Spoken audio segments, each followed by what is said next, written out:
La zone aéro. Eh bien, take-off. Press 7. 8 knots. Check. Air France 32 Tango, bonsoir, 2 Tango 3, niveau 0, gauche et attendez. Eh bien, bonsoir, de... Conseil, bonsoir, de attends, Air France 32 Tango. Good morning, ladies and gentlemen. You're all very welcome to route your flight number 8401 to London Heathrow. La zone aéro. La communauté francophone de l'aviation et des pilotes.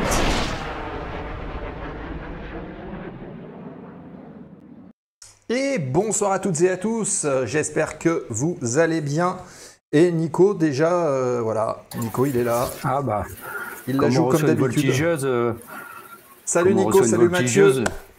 Je me suis dit que je pouvais montrer que je savais en faire aussi. Faire des originalités. Ouais, et puis en plus, à mon avis, tu tiens plus longtemps sur le dos comme ça. Hein. Ah. Ça doit être ça.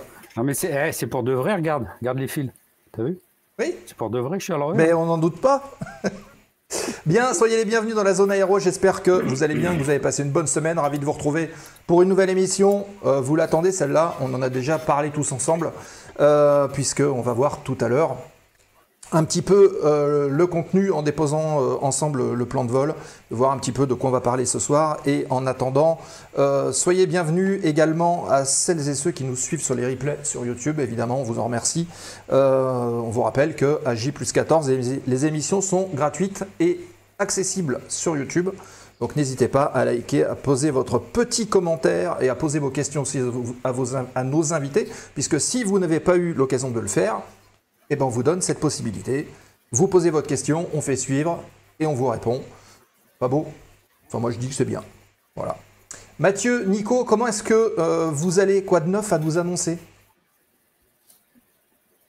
Ah, attends, parce que Mathieu, ouais, attends, Mathieu, attends. Voilà, là ça devrait être bon. Ouais, c'est bon. Un radio check. C'est bon, radio check 5. Parfait, 5 également. Donc, salut Seb, salut Nico, je suis content de vous retrouver. Salut à toute la communauté de la zone aéro. Et ici, à Montpellier, tout va bien. Eh ben, c'est parfait. Nico, tout va bien aussi de ton côté? Ouais, bonsoir à tous. Il pleut ici, hein, en Ardèche. On a eu pas mal de pluie là toute la journée, demain encore. Enfin bref. Donc, je reste dedans. J'ai autre chose à faire. J'ai plein de choses à faire, donc tout va bien. Courage, okay. Nico. Ok, bonsoir les gens. Ah bah oui, on n'a pas salué notre chat préféré. Donc n'hésitez pas à faire coucou dans le chat, on va vous saluer, à commencer par Céleste qui est là. Nico, t'as fait coucou, tu es en double. Tu es à la fois sur le live et dans le chat. On salue les derniers arrivants aussi. Oui. Il y a Auster1805 qui est arrivé tout à l'heure. Ben Moll qui est là. Tac. Ah, est-ce que vous pourriez décaler la playlist d'accueil pour qu'on puisse avoir Tombé du ciel en entier? Oui, en fait, elle fait un peu plus de 15 minutes et il y a 15 minutes d'attente. Donc, il faut qu'on voit comment est-ce qu'on peut bidouiller un petit peu tout ça. Après, elle est sur YouTube. Hein. Ça, je dis rien. Free Flight aussi qui est connecté, bonsoir à vous et toutes celles et ceux qui sont en ligne, il y en a un certain nombre et qui disent pas coucou dans le chat, c'est pas grave, on vous aime quand même. Hein. Voilà, alors j'ai parlé de YouTube évidemment. Puis quoi encore? Non, les gens là, faut dire bonjour à tout le monde là, on est poli. Hein. Bah voilà, vous faites le chat. Bah voilà. Faites un coucou sur le chat et puis c'est tout. Oui. Oncle Steve, bonsoir Oncle Steve, non, mais... il montre l'exemple, c'est bien, bravo. On dit bonjour, on dit au revoir, voilà, entre gens civilisés. C'est marrant Mathieu parce qu'avec le petit truc derrière, on dirait que tu vois, t'as l'aura, il y a la force à travers toi. Oui. C'est spécial. Hein. Ce petit coucher de soleil sur Palavas, effectivement, me oui, fait une auréole. Oh là là. Comment il se le joue? Petit coucher de soleil à Palavas. Vous allez voir, si le soleil ne bouge pas. Fais voir tes tongs. Fais voir tes tongs. Pendant 1h30, le soleil ne va pas bouger, ça va être formidable. Loïc Santan qui est arrivé. Je te donnerai l'astuce, Nico. Voilà. Parce qu'on est sur le même truc, là. Presque. C'est pour ça, là. Oh, les amis, il y a Fred qui est connecté, on le salue. Salut Fred. Salut Fred. Oui. Ah voilà, il est là. On vous rappelle, alors évidemment, si vous aimez l'émission, si vous aimez le concept, vous souhaitez être prévenu des lives, quand est-ce que ça démarre, vous cliquez en dessous là sur follow, c'est sous votre écran là-dessous, là, par là, ou par là, je sais plus. Il y a la petite cloche, vous cliquez dessus et en fait, c'est pas que ça vous abonne, mais en tout cas, ça vous prévient, vous êtes follower de la chaîne et quand on démarre un live, vous recevez... Qu'est-ce que c'est que ça? J'ai mis un petit fond de mouette. Ah ouais, non mais là, les mouettes, elles démontent. C'était une nouvelle chaussure qui queen ou quoi là? Ah, ça fait un peu sirène, je vous l'accorde. l'accorde. Ouais, non, là c'est un peu trop. Et en fait, donc vous êtes prévenu par des notifications, vous avez la notification sur vos navigateurs ou sur vos téléphones et en mail. Et vous pouvez également vous abonner, prendre un petit sub, notamment soit directement en dessous ou avec Prime, vous pouvez le faire.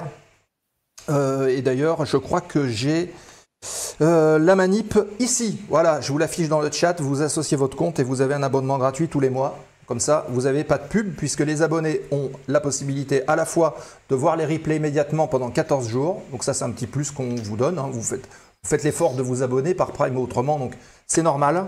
Et c'est en vous remerciant bien volontiers. Et sinon, c'est le prix à peu près, c'est 4 € et quelques. Donc 2 cafés dans le mois et au moins, vous avez tout ce qui va bien. Voilà. Et ben écoutez, je pense qu'on a fait le tour. Si dans les derniers replays, on a le bon replay qu'on avait fait avec Delphine, qui était venue nous voir, chef des moyens aériens de la sécurité civile, qui est en ligne, on en a parlé déjà. Et puis le dernier live qu'on a fait sur la météo, mon cher Nico, qui a été publié, je crois, hier. Donc il est accessible pour celles et ceux qui ont raté l'émission météo. Vous avez le live qui est disponible sur la page YouTube, allez y faire un tour. Et si vous trouvez des choses dont on n'a pas parlé, il y en a beaucoup, posez des questions, n'hésitez pas à le faire, ça sert aussi à ça. Allez voir et puis voir si on a bien fait notre travail, si vous avez bien tout compris ce qu'on a raconté. Voilà. En 1h30, on essaie de condenser, mais bon. Oui. Bending Flyer, bonsoir, Bending Flyer 3, bienvenue. Je pense qu'on a fait un peu le tour. Alors, il est possible que pendant les jingles, il y ait des petites sautes de son, ce qui est normal, puisqu'on a changé un petit peu l'équipement ici. On le modernise, il y a une nouvelle carte son. Donc, c'est normal s'il y a des petites sautes de son, mais vous inquiétez pas, le son des micros, on a testé tout ça, c'est OK. Voilà, je vous propose tout de suite de poser le plan de vol de l'émission de ce soir. De quoi allons-nous parler? C'est ce qu'on voit tout de suite. Plan de vol de l'émission. Le sommaire de la zone ce soir. Voilà, on a entendu la fin d'une jingle, c'est normal. On va faire apparaître le sommaire ici, le voici, hop, je me décale un petit peu. Actualité du terminal dans un instant, on a 6 petites nouvelles à vous partager, de l'actu. Peut-être que vous en avez entendu parler, d'autres pas. Avec une petite rubrique historique, évidemment. On ne change pas une formule gagnante. Et puis ensuite, on va faire la séquence embarquement avec, puisque ce soir, on va mettre les femmes pilotes à l'honneur. On en aura 3 qui seront avec nous. On rencontrera tout à l'heure Sarah, Ariane et Julie qui seront là pour discuter tous ensemble avec nous, avec vous. Vous pourrez directement leur poser des questions via le chat comme d'habitude. Et l'idée aujourd'hui, c'est de parler de leur expérience, de leur formation, mais aussi du lâcher solo. Quelles sont les impressions d'un pilote, d'une pilote, à bord de son avion, quand l'instructeur lui dit « Allez, c'est à toi ». Ça fait peur, parce que ça, on en parle souvent. Est-ce que c'est quelque chose dont on se souvient à vie? Parce qu'il y en a qui le disent. Est-ce que c'était le cas pour elle? Comment est-ce que ça s'est passé? Est-ce qu'il y avait des angoisses? Bref, vous voyez où on veut en venir. Donc, si vous avez des questions pendant les échanges, vous les posez dans le chat. Évidemment, on les relaie, on les incruste, on fait comme d'habitude. Profitez, il n'y a aucun problème. Mon premier solo, l'instructeur, il a sauté en vol. Ah bah oui, c'est fâcheux. Hein. 80 kilos de moins dans l'avion. Bah oui, c'est ça. Il a sauté, j'en ai marre, il a dit. En partant, il dit j'en ai marre, il a sauté. Et puis donc, fin d'émission, la séquence remise de gaz, fort aux questions, et on parlera du live de la semaine prochaine. Mais aussi, on parlera de la Ground School de la zone aéro, puisque les choses ont un petit peu avancé. Je vous en parle à la fin. Voilà, je repose le sommaire. Et puis, je vous propose d'attaquer directement l'actualité du terminal. C'est parti. L'actualité du terminal. News, nouvelles, informations et réactions avant l'embarquement.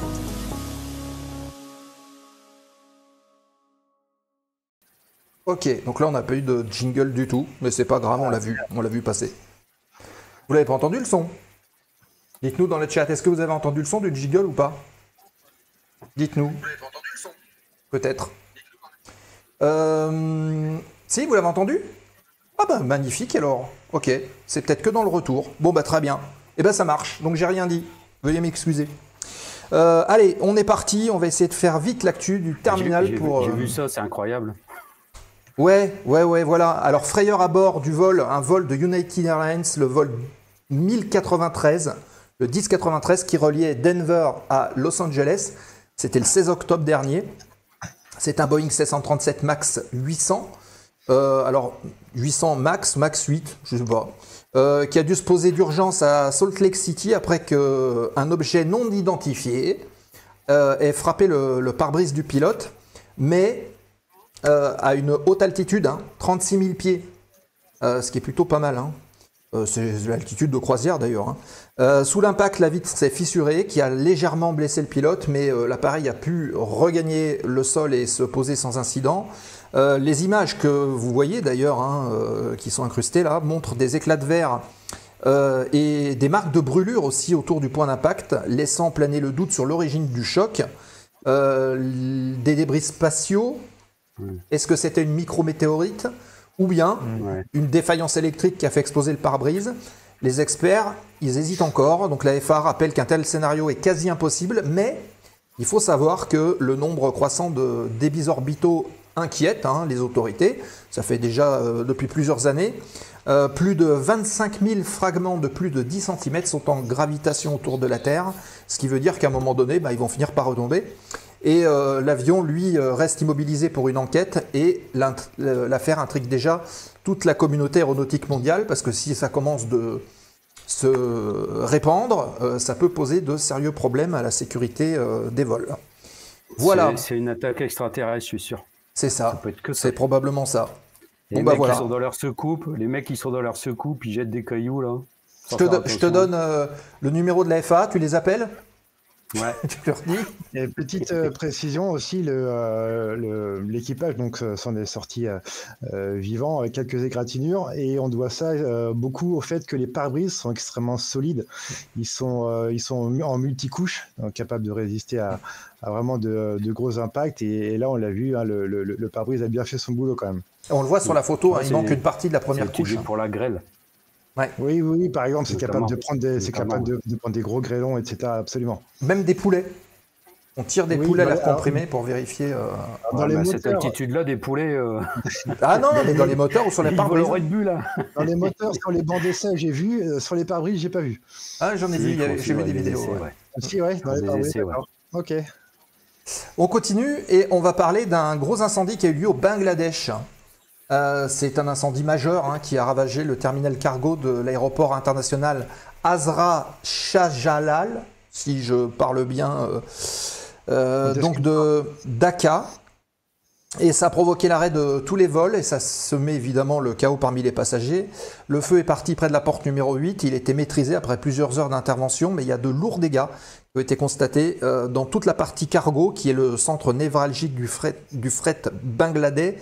Et si les vols de passagers, eux, ont pu reprendre en soirée, les opérations de chargement et de dédouanement ont été paralysées pendant un long moment. Les premières estimations évoquent des pertes qui vont dépasser le $1 milliard, qui touchent de plein fouet les secteurs du textile, c'est le pilier économique du pays, et plusieurs cargaisons de produits chimiques, électroniques et textiles ont été complètement détruites. L'aéroport de Dhaka, qui traite en moyenne plus de 400 000 tonnes de fret par an, voit sa vulnérabilité mise en évidence. Une enquête a été ouverte évidemment, et a priori, l'origine serait un court-circuit électrique. Aïe. Bon, comme courage. Quoi. Mais ça fait du dégât. D'ailleurs, il y a des images sur les réseaux sociaux. Si vous allez les voir, c'est assez impressionnant. D'ailleurs, on voit à peu près l'ampleur là quand on voit cette photo-là. Mais c'est assez impressionnant. On continue. On a parlé dans cette émission du Comac. Vous savez, la copie, entre guillemets, de Airbus, Boeing, un petit peu par les Chinois. Il y avait donc une compagnie, la compagnie Vietjet, qui en avait commandé un certain nombre en location. Et cette compagnie, Vietjet, a mis fin à l'exploitation de 2 avions chinois Comac 909 après seulement 6 mois de location. Et ça marque un revers pour les ambitions aéronautiques de Pékin. Ils étaient loués en wet lease, c'est-à-dire avec les équipages et la maintenance. Et les appareils n'ont pas réussi à convaincre la low-cost vietnamienne qui ne prévoit pas de commandes supplémentaires auprès du constructeur chinois. Malgré le soutien massif de Pékin, Comac a de la peine, il faut le dire, à s'imposer hors de la Chine, puisque ces jets régionaux souffrent d'un déficit de certification internationale et aussi d'un service après-vente qui est plus que limité. L'épisode vietnamien illustre la prudence de Hanoï, plus enclin, on va dire, à renforcer les liens industriels avec Airbus et Boeing. Il voit à travers ça plus de fiabilité. Et Vietjet, dont la flotte compte encore plus de 100 appareils, s'appuie presque exclusivement sur Airbus et prépare encore 230 livraisons de l'A320 Neo et de l'A320 Neo, ainsi que 40 A330 Neo. Donc c'est quand même assez important. Cette décision confirme la domination occidentale sur le marché asiatique et les difficultés aussi donc, que Comac rencontre pour percer au-delà des frontières de la Chine. Voilà. On enchaîne avec cette nouvelle qui nous vient de Russie. C'est de toi le Comac Out? Le Comac Out? Non. Ouais. Le titre. Le titre. Ah oui, ici, le Comac Out du Vietnam. J'avais même pas fait gaffe.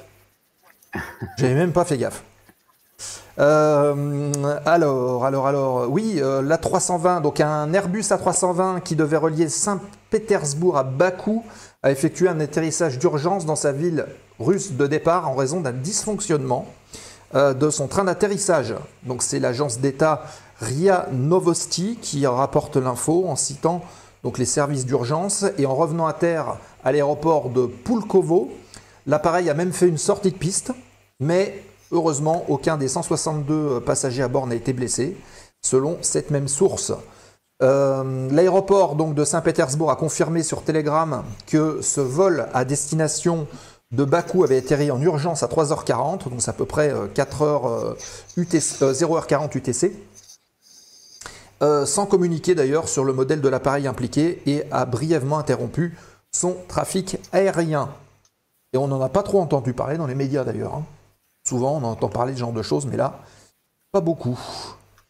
Quand ça se termine bien... Ouais, c'est ça. 162 personnes à bord au moins. Voilà. Tant mieux. Ensuite, je voulais vous parler de ça, puisque c'est aussi passé un petit peu dans l'ombre. C'est une dame qui s'appelle Eloa Guillotin, une ingénieure aérospatiale française qui veut révolutionner l'aviation avec... De quoi? C'est le moteur à hydrogène, ça, non? Eh oui, justement. Avec Beyond Aero, sa start-up dédiée à l'hydrogène.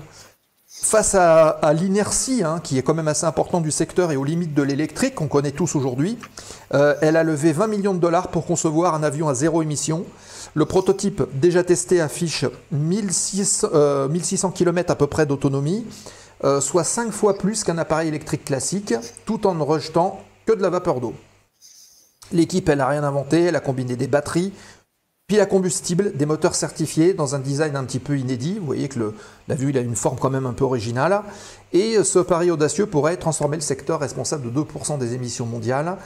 Beyond Aero collabore déjà avec plus de 150 aéroports et essaie de prouver qu'une aviation propre peut décoller maintenant sans attendre demain. 20 millions de dollars levés.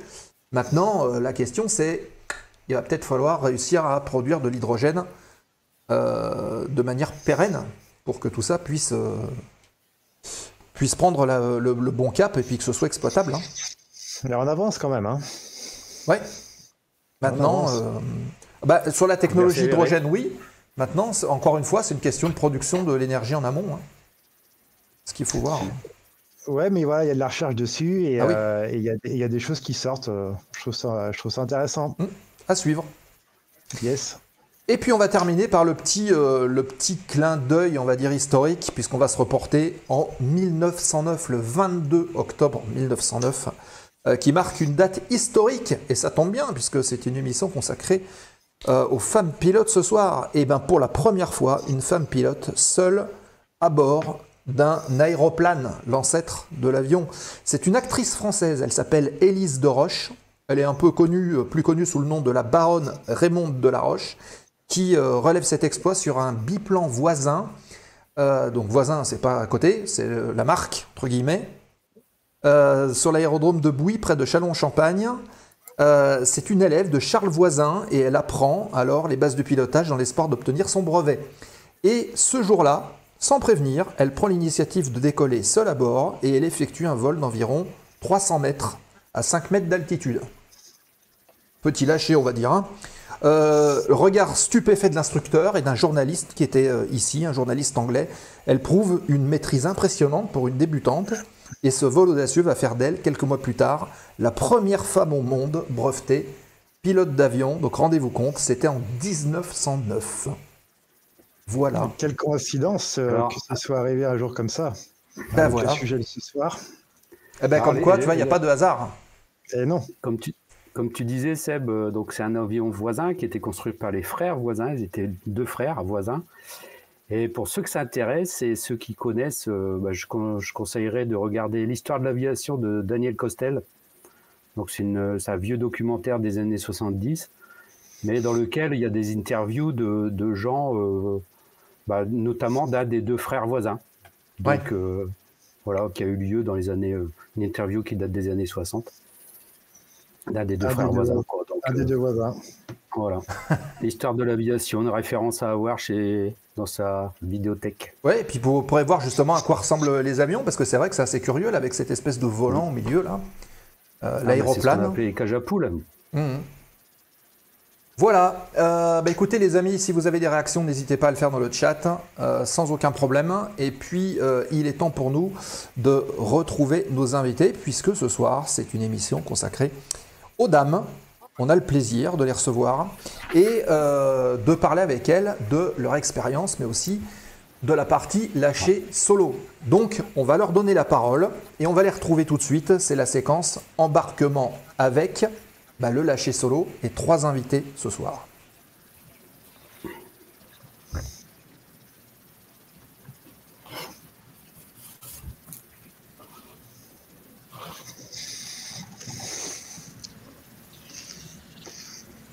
Et logiquement, elles vont apparaître. Et elles sont apparues. C'est magnifique.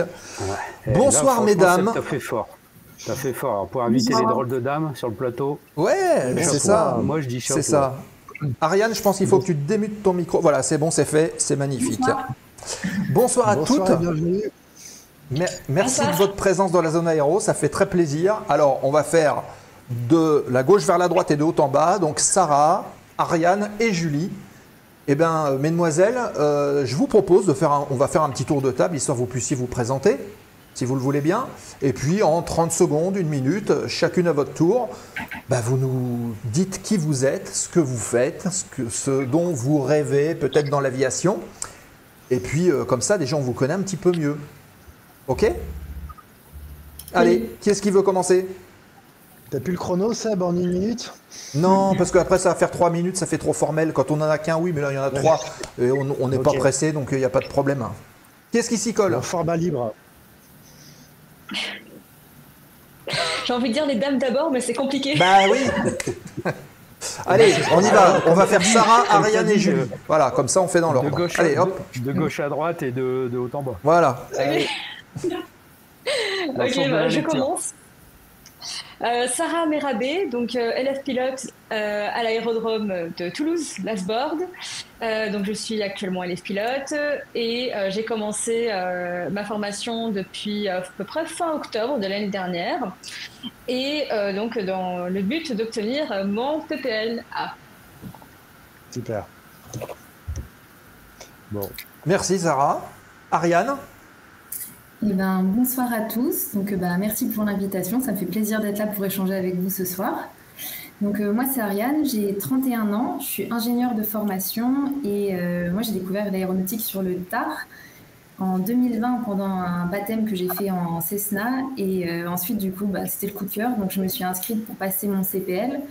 Donc j'ai commencé l'aviation vraiment pour le loisir, pour profiter, etc. J'ai passé mon CPL en 2 ans et ensuite j'ai chopé le virus. J'ai continué à voler beaucoup et puis j'ai voulu passer d'autres licences et ça a fini en reconversion et aujourd'hui je suis en formation pour devenir pilote de ligne. Et ben voilà, magnifique. C'est bien sympathique tout ça. Bah oui. Ouais, si c'est bon, c'est revenu. Et puis Julie. Donc Julie Kèbre, j'ai 32 ans. Je suis ingénieure aéronautique, donc je travaille chez Thales à Bordeaux. Donc je fais des analyses facteurs humains et de la conception cockpit, donc sur hélicoptères militaires, sur Tigre et H-160. Et à côté de ça, je fais de la voltige aérienne en compétition et en meeting aérien. Et en plus, elle ne le dit pas, elle est championne de France. Il s'agit je suis championne de France de voltige biplace que j'ai obtenu cette année, donc c'est tout récent, en septembre. On aura l'occasion, je pense, d'en reparler. Bien sûr. Oui, d'ailleurs, si vous regardez, on a fait les choses bien. Vous avez tout un petit picto qui correspond à vos activités, juste à côté de votre titre. Oui, on a fait les choses bien, attention. Les amis, Mathieu, Nico, si vous voulez commencer. Une question. C'est pour savoir, oui, est-ce que votre passé déjà d'ingénieur pour Julie et Ariane, est-ce que ça vous a bien aidé à la formation, pendant la formation de pilote? Oui, franchement, sur toute la partie théorique, il y a beaucoup de choses qu'on avait, enfin moi en tout cas, que j'avais vu en prépa, en physique. Physique, maths, ça aide, c'est clair. Mais justement, est-ce que pour le côté pratique, ça vous a aidé? Pratique, je dirais pas forcément, c'est quand même pas mal du feeling. Je suis pas sûre que d'avoir fait des études scientifiques avant, ça aide beaucoup là-dessus. Perso, je dirais non, pas vraiment. Bon. Moi, c'est aussi au travail, pour le coup, vu que je travaille avec des pilotes d'essai pour tout ce qui est analyse, facteurs humains et conception, de voler, ça m'aide énormément pour le travail, pour le coup, parce que ça fait la différence avec quelqu'un qui n'a jamais volé et qui travaille dans ce domaine-là, mais qui n'est pas autant passionné. Ça fait la différence. Et après, c'est sûr que, un peu ce que disait Ariane, les études qu'on fait en école d'ingénieur, ça aide quand même, je pense, un petit peu dans le pilotage. Alors pas pour les sensations, mais à comprendre tout ce qui est mécanique du vol, etc., ça aide à comprendre. Ouais, c'est ça que je voulais te demander. Est-ce que le fait d'avoir pratiqué, ça vous a éclairé sur certaines choses théoriques qui était peut-être un peu difficile à comprendre, qu'en ingénieur, non, je pense pas, mais est-ce que il y a quelque chose qui a fait en volant ou en prenant des cours pratiques, vous a dit oui, je me souviens, donc ça, ce que je fais là maintenant, c'est la formule ou ce que j'ai appris en théorie. De toute façon, c'est toujours super bien de faire les deux en même temps et pas de faire d'abord le théorique puis le pratique, parce que l'un aide à comprendre l'autre et inversement. Je sais que j'ai beaucoup travaillé quand j'ai passé le PPL et le brevet de base. J'ai beaucoup travaillé les deux en même temps. Et je faisais pareil aussi avec le PPL pour faire les QCM. Je faisais à moitié un peu des QCM, je reprenais le cours. Et ça aide énormément de faire les deux en même temps, quoi. Donc oui. Toi, Nico, quand tu voles, tu penses à la formule de l'importance? Bien sûr. Tu penses qu'à ça? C'est gravé dans le marbre. Hein. À jamais. Quand je tire sur le manche, je sais ce qui bouge dans la formule. Hein. Le CZ et tout ça. Voilà. C'est beau, c'est beau, Nico. Ça s'allume. Bravo. Ça chambre. Moi, j'ai une petite question pour Sarah. Qu'est-ce qui t'a fait te décider de commencer une formation un PPL? Du coup, alors juste pour donner un peu de contexte, je n'ai pas dit ce que je faisais à côté du PPL. J'ai un travail à temps plein, donc je suis ce qu'on appelle IT Operations Specialist. En gros, ce nom barbare veut dire simplement que je suis donc gestionnaire de projets opérationnels pour différents types de technologies, donc à savoir Wi-Fi et 4G pour Airbus. puisque je suis basée à Toulouse. Et donc, dans mon périmètre, je gère plusieurs sites d'Airbus donc en Europe, en particulier à Toulouse parce que c'est le principal. Et donc, on a plusieurs sites, que ce soit des FAL, les Flight Assembly Line. On a aussi donc des sites logistiques, des sites standards, des sites même voilà des delivery centers là où on livre les avions. Donc, c'est des environnements très différents où on déploie des technologies pour pouvoir assurer la continuité donc de la prod. Et donc le VPL à côté, tout a commencé, on va dire, moi j'appelle ça la magie des rencontres, mais surtout parce que j'ai toujours été passionnée donc des avions. Depuis toute petite, en fait, lorsque j'entendais un avion passer, donc je levais la tête pour absolument capturer cet instant, parce que pour moi c'était comme un moment solennel, un instant qui était suspendu. Et avec mes yeux de petite fille, ce que je me disais, c'est waouh, comment on fait pour commander une machine mécanique qui est en train de voler? Donc ça, c'était évidemment mes yeux de petite fille, et ne venant pas non plus de famille dans l'aéronautique, donc j'ai personne dans mon entourage qui pilote ou qui travaille dans l'aéronautique, fait que à l'adolescence, je me suis passionnée, grâce à mon prof d'histoire géo à ce moment-là, je me suis passionnée par la période de la Seconde Guerre mondiale. J'étais passionnée de cette période, en l'occurrence aussi de toutes les prouesses industrielles et technologiques qu'il y avait pour les avions. Donc tout ce qui était Messerschmitt, Spitfire, de Havilland, voilà, c'est des avions emblématiques qui me passionnaient. Et puis des années, du coup, j'ai fait des études supérieures classiques, manière de cocher les cases, de rentrer dans la vie active petit à petit. Et là, du coup, donc j'ai toujours eu cette idée derrière la tête de faire ce baptême de l'air. Sauf que baptême de l'air, pour moi, c'était encore un peu abstrait, limite un peu inaccessible, parce que je ne savais pas, je connaissais pas l'environnement des aéroclubs. Je ne savais pas qui contacter, je ne savais même pas s'il y avait besoin d'une condition physique particulière pour faire un baptême. Alors, il s'est passé, on va dire, la magie des rencontres. Donc, une personne qui m'a fait voler, je me souviens, le 28 février 2022. Et depuis, et à l'issue de ce baptême, j'ai eu donc cette sensation et cette émotion enivrante et grisante de revenir dans le cockpit, parce que c'était une émotion qui m'a suivie pendant quelques jours. Et puis ça, c'était en 2022, et puis au bout de 2 ans, le temps voilà, de me stabiliser professionnellement, financièrement aussi, parce que faut le dire, hein, c'est aussi un budget. Fin octobre 2024, je m'inscris donc à l'aéroclub de Dassault, dans lequel je suis, et au bout de 3 mois, je fais mon vol solo. Et depuis, c'est un virus. Hein, j'ai vu la vidéo. Oui. Ah oui.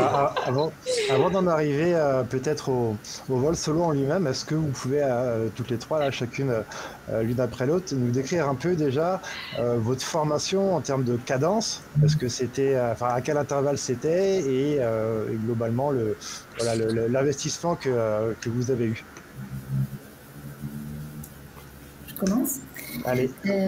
Alors du coup, pour moi, je l'ai passé en 2 ans, le CPL, sachant que moi j'ai eu la période Covid, donc c'était un rythme un peu saccadé sur certaines périodes. J'ai eu des mois où j'ai pas pu voler, mais ce que j'essayais de faire vraiment, c'est 2 vols par semaine, minimum un vol tous les week-ends, et j'essayais de prendre un vol le soir en semaine après le travail, donc forcément ça marche mieux sur la période d'été. Hein. Et oui. Et après, au niveau de la théorie, de l'examen théorique, je m'étais trompée sur l'inscription, je l'ai fait en 2 fois, je me suis inscrite en 2 fois. Du coup, j'en ai passé une, je sais pas, peut-être au bout d'un mois, 1 an de PPL, et le deuxième, j'ai dû le passer 6 mois après, dans la foulée. Mais j'ai essayé d'être bien régulière, je volais quand même, j'ai pas fait de grosses interruptions, à part pour le Covid, quand il n'y avait pas le choix, quoi. Et comme tu disais tout à l'heure, tu as découvert ça en faisant un tour en 172, c'est ça? Ouais. Mais avant, tu avais envie de voler ou piloter? Mais non, mais en fait, ça m'était pas. Pour moi, je connaissais personne dans le milieu. C'était pas une activité qu'on pouvait faire comme ça pour soi. Comme Sarah, tu levais pas la tête vraiment pour regarder les avions passer? Non, j'aimais bien prendre l'avion, partir en vacances, mais c'était pas une vocation de base. Et c'est vraiment la première fois que j'ai été dedans qu'on m'a fait un peu. On m'a fait prendre les commandes, on m'a fait essayer. Et j'étais là, mais ça peut être son activité, ça. Ça peut être comme. On peut être payé pour ça. Ça peut être une vie, ouais. Ok. Et toi, Julie? Ouais, Julie. Comment tu vivais ta passion Alors, avant du coup, de pouvoir vraiment être dans le cockpit? j'ai découvert moi l'aviation en faisant mon stage de 3e parce que pareil, mes parents n'étaient pas dans l'aéronautique. Et donc j'ai fait un peu par hasard mon stage au centre chez les contrôleurs aériens à Bordeaux et ça m'a énormément plu. Et du coup, quand je suis arrivée au lycée, j'ai décidé de passer le BIA, donc le brevet d'initiation aéronautique. Donc je l'ai eu et les instructeurs du BIA en fait étaient instructeurs à l'aéroclub d'Andernos et du coup c'est comme ça que j'ai commencé à voler et j'ai eu mon brevet de base du coup à l'époque c'était le brevet de base en 2010 du coup donc j'avais 17 ans donc à ce moment-là je conduisais même pas et donc mes parents soit ils m'amenaient au bus pour que j'aille à l'aéroclub soit ils m'amenaient à l'aéroclub pour que je puisse aller voler toute seule et ensuite du coup donc je suis rentrée en prépa et à la fin de mes années de prépa du coup j'ai passé le PPL et donc je l'ai eu en 2013 et donc je faisais ça souvent en fait sur la période d'été puisque je faisais en même temps que mes études, du coup à chaque fois je le faisais sur la période d'été. Et j'ai volé donc à Andernos avec notamment un instructeur Kevin Dupuche. Voilà, ah tiens donc, qu'on a eu il y a quelques semaines. À la zone aéro aussi j'ai vu donc. Ah oui, le président. Voilà. Le ciel est grand mais le monde est petit. Oui, c'est ça. C'est ça. Et c'est une belle invention ces BIA quand même. Hein. Ouais. C'est comme ça, oui, tout à fait que. Génial, moi j'adore. L'aéronautique et c'est vraiment un premier pas dans le monde aéronautique et je savais pas ce que c'était un avion, des ailerons, je savais pas, donc j'ai tout appris. Et voilà où t'en es, c'est génial, j'adore. Alors moi j'ai une question aussi de mon côté. Vous disiez que au début, vous n'avez pas forcément eu accès à toutes les infos, les connaissances pour pouvoir rentrer de plein pied dans le monde de l'aviation et du pilotage. Aujourd'hui, avec les technologies modernes, vous êtes quand même toutes à différents échelons investis, un petit peu sur les réseaux sociaux, vous communiquez via vos propres réseaux pour annoncer les résultats, pour montrer un petit peu ce que vous faites. Est-ce que vous pensez que c'est hyper important aujourd'hui pour vous, pilotes, femmes, de pouvoir montrer que en fait c'est possible pour toutes celles qui veulent y arriver? Oui, hein, carrément. Enfin, quand nous, on n'avait pas tout ça, entre guillemets, à notre époque, je pense. Et du coup, c'est hyper bien de pouvoir partager, montrer que ça peut se faire et qu'il y a plein de façons de voler différentes aussi. Parce qu'il n'y a pas que le parcours devenir forcément pro, il y a tout le loisir à côté, il y a plein de façons de profiter différemment. Ah, il y a une petite coupure, je pense. Eh oui. Ouais, ça peut arriver. Ça peut arriver. Hop, on va les retrouver dans un instant. Je ne sais pas pourquoi ça a coupé. Qui c'est qui a mâché sur le fil? Alors, ça a coupé. Vous inquiétez pas, je pense qu'elles vont revenir. Voilà, il a dû avoir un petit souci de serveur. Mais on va les retrouver. Alors, ce qui est curieux, c'est que vous êtes toujours là, alors qu'on est censé être sur le même serveur. C'était un mal servi, là. Ouais. Nous, on est incrustés dans les murs depuis le temps. C'est ça. Pour nous faire bouger, il faut y aller. Bon, en tout cas, on salue King Gims qui vient d'arriver et qui dit leur passion est remarquable. Donc oui. Oui. Non, c'est vrai, ouais. Et puis elle la communique bien en plus. Hein. Mais on ressent quand même qu'il y a encore de la difficulté à avoir tous les renseignements et ce qu'il faut. Oui, c'est ça. Comme disait Mathieu, l'IFR. Pour que les gens sachent que c'est un métier accessible, comme disait Ariane. C'est pas, il n'y a pas besoin de faire de grandes études. Ah, visiblement, alors elle réapparaît, ça repart. Je ne sais pas pourquoi il se passe ça. C'est assez curieux. Vous nous entendez? Oui. Est-ce que vous nous entendez?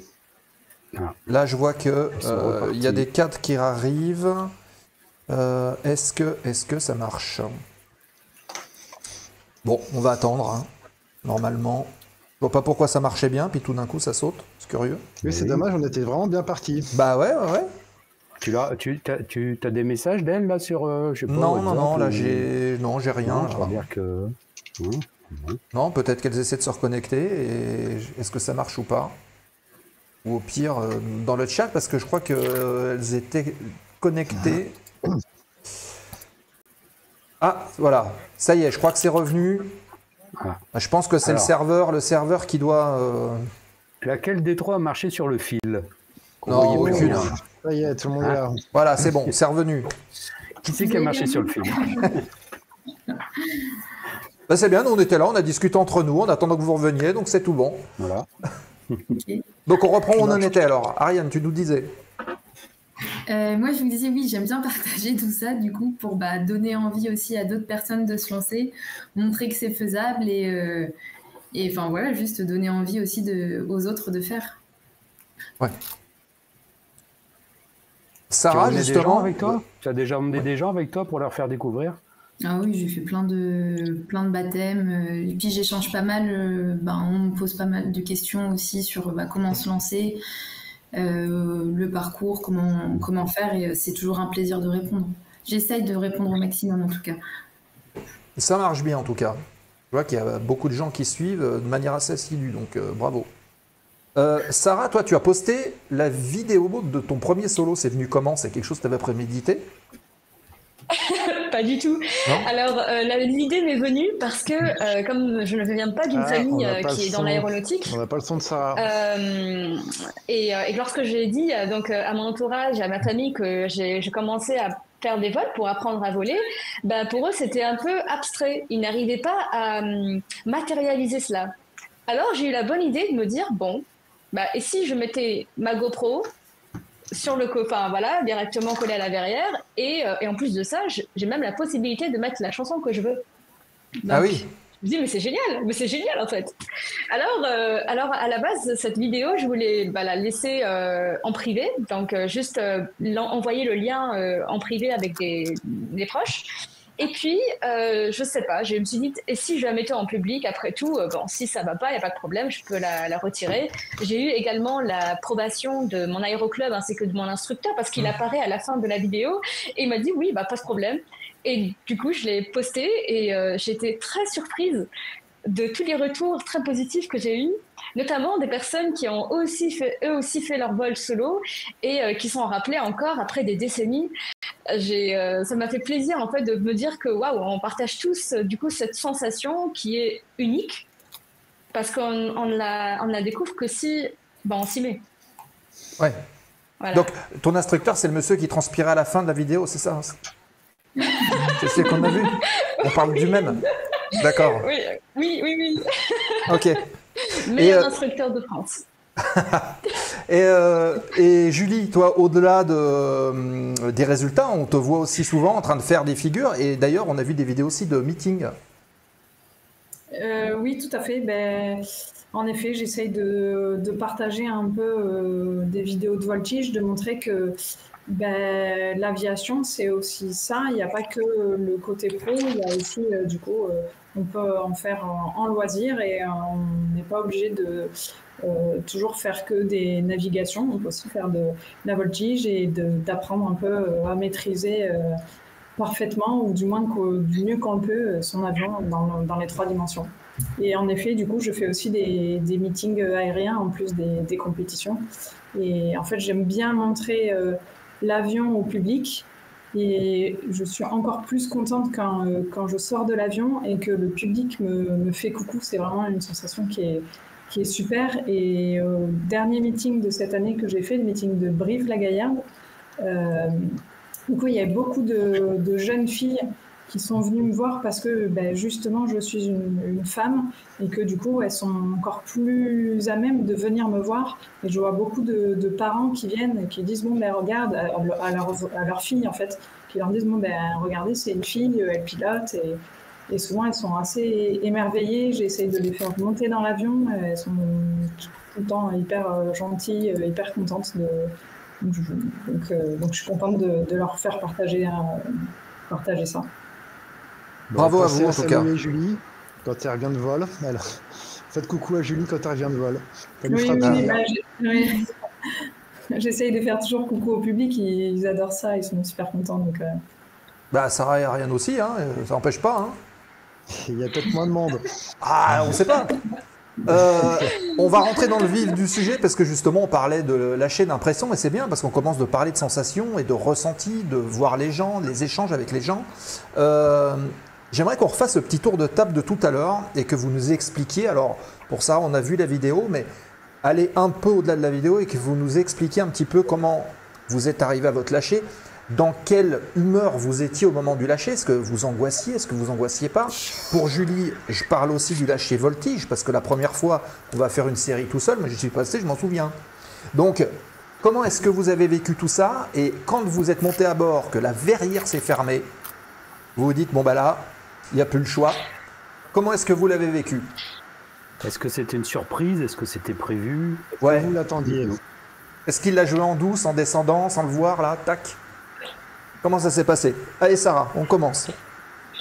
Oui, alors je commence du coup avec mon instructeur. Donc on fait les. Alors il ne m'annonce pas ce jour-là qu'il y aura un lâcher. Je crois que, enfin, j'ai juste l'intuition que c'est le cas. Alors les 2 premiers tours de piste, donc je sens qu'il y a comme un contrôle, il parle pas trop, donc j'effectue en fait toutes les procédures, toutes les procédures d'habitude. Et pour me préparer à ce solo, alors juste pour donner un peu de contexte, en fait, j'ai commencé donc novembre, décembre, mi-janvier, mon instructeur m'annonce que ça y est, je commence à faire des vols lâchables, et à partir donc de mi-janvier, je me mets en fait à mettre en place des techniques de préparation physique, visualisation. C'est pas des techniques que j'ai inventées, même la Patrouille de France fait ça pour préparer leur mission. Et en gros, la nuit, en fait, avant d'aller me coucher, j'éteins toutes les lumières, je ferme les yeux et je me imagine dans le cockpit en faisant en fait toutes les procédures. C'est-à-dire le roulage, les checks, jusqu'au décollage, les tours de piste, avec la radiocommunication, et je faisais tout ça à haute voix. Et donc, c'est ce qui me permettait en fait d'avoir certains automatismes. Et puis de mettre en place un automatisme, un rituel. Et donc à chaque fois que je me retrouvais dans le cockpit avec mon instructeur, je sentais que je commençais à avoir une certaine aisance. Et donc le jour du lâcher, c'est au moment où on rentre au parking, donc mon instructeur me dit bon alors, on est prêt pour le lâcher? Et là je lui sors un oui, mais un oui déter. Et dès le moment où je dis oui, mon instructeur me dit bon ok, côté communication, on est bon. Ok, si jamais on a une panne, on a ceci, cela, tout est ok. Je suis ok, c'est bon. Et le stress commence à monter. Donc, il descend de l'avion, je ferme la verrière, et là, il y a comme un sentiment de solitude, parce que je me retrouve seule avec le cockpit, et je me dis, ok, là, c'est toi et moi. D'accord, super. On va cohabiter ensemble et faire en sorte qu'on ne meure pas. Alors, je commence à rouler donc jusqu'au point d'attente. Et je crois que le moment, ce qui était le plus difficile et le plus long et le plus pénible pour moi, c'était vraiment le roulage du parking jusqu'au point d'attente. Parce qu'au moment où je faisais tous les checks habituels, j'avais une voix qui me disait « Sarah, le ciel, là, il n'est pas ouf, hein. Tu peux toujours faire demi-tour. Hein. » Ou sinon, elle me disait, mais je sens qu'on n'est pas très bien physiquement, tu sais, tu peux toujours faire demi-tour. Et je sais pas, voilà, il y a cette voix-là qui est présente et qui me dit, Sarah, tu es toujours à temps de faire demi-tour, hein. On peut encore patienter, encore 2 petites heures de vol pour que tu sois prête. Et donc, au moment où j'arrive au point d'attente, je fais mes essais moteurs.